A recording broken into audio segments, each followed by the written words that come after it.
ఓం నమ శివాయ. అందరికీ నమస్కారం. ఈరోజు మన ఛానల్లో ఈ 2025 సంవత్సరం కార్తీక మాసంలో అక్టోబర్ 30న వచ్చినటువంటి కోటి సోమవారం తిథి నక్షత్రం ఏమిటో, అలాగే కోటి సోమవారం విశిష్టత ఏమిటో, పూజ, ఉపవాసం, దానం, అలాగే పాటించవలసిన నియమాలు ఏమిటో, కోటి రెట్ల ఫలితాన్ని ఇచ్చే కోటి సోమవారం రోజే వస్తుందా అనే విషయాల గురించిన పూర్తి వివరాలు ఈరోజు మనం ఈ వీడియో ద్వారా తెలుసుకుందాం.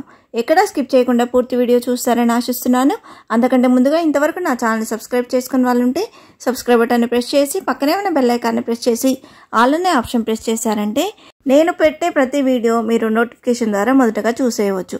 ముందుగా వీడియోలోకి వెళ్ళిపోదాం.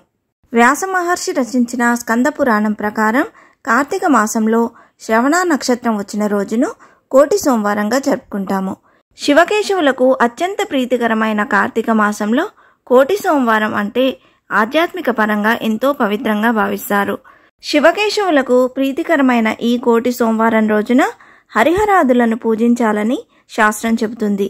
కోటి సోమవారం రోజు సూర్యోదయంతోనే నిద్రలేచి నదీ స్నానం ఆచరించడం ఉత్తమం.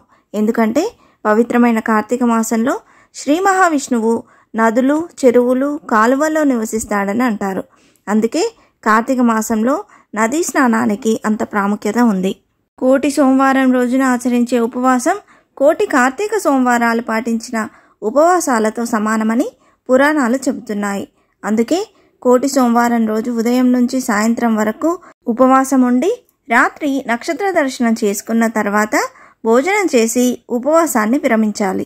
ఈ 2025 సంవత్సరం కార్తీక మాసంలో శ్రవణ నక్షత్రం ఎప్పటి నుంచి ఎప్పటి వరకు ఉందో ఇప్పుడు తెలుసుకుందాం.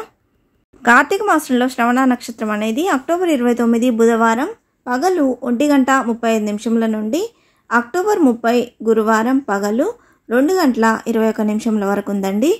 హిందూ పంచాంగం ప్రకారం సూర్యోదయానికి ఏ తిథి ఏ నక్షత్రం అయితే ఉంటుందో ఆ రోజు ఆ నక్షత్రంగా పరిగణిస్తాం. కాబట్టి ఈ 2025 సంవత్సరంలో కోటి సోమవారం అక్టోబర్ 30 గురువారం రోజు జరుపుకోవాలని పండితులు సూచిస్తున్నారు. అయితే చాలామందికి ఉండే సందేహం ఏమిటంటే కోటి సోమవారం అంటే సోమవారం రోజే వస్తుందేమోనని. అదేమీ లేదండి. కార్తీక మాసంలో ఏ రోజైనా కానీ శ్రవణ నక్షత్రం వస్తే ఆ రోజు కోటి సోమవారంగా జరుపుకుంటాము. కోటి సోమవారం రోజున శివాలయానికి వెళ్ళి అత్యంత భక్తి శ్రద్ధలతో పంచామృతాలతో శివుడికి అభిషేకం చేయాలి. నువ్వుల నూనెతో మట్టి ప్రమిదలో దీపారాధన చేయడం శుభప్రదం.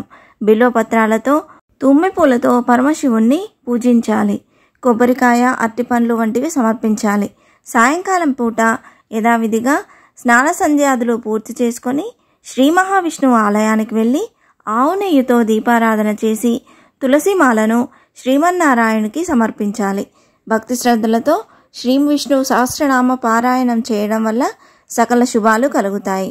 అంతేకాకుండా ఈరోజు సాలగ్రామాలు సాక్షాత్తు శ్రీ మహావిష్ణువు స్వరూపంగా భావిస్తారు. కాబట్టి ఈ కోటి సోమవారం రోజు సాలగ్రామాలను గంధపుష్ప అక్షంతలతో పూజించి బ్రాహ్మణులకు దానం ఇవ్వడం ద్వారా మోక్షం కలుగుతుందని, వైకుంఠాన్ని పొందవచ్చని శాస్త్రవచనం.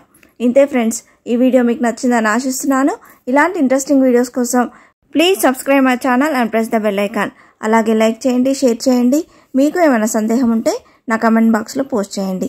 మరొక మంచి వీడియోతో మేము ముందుకు వస్తాను. అంతవరకు సెలవు. సర్వే జన సుఖినో భవంతు. స్వస్తి.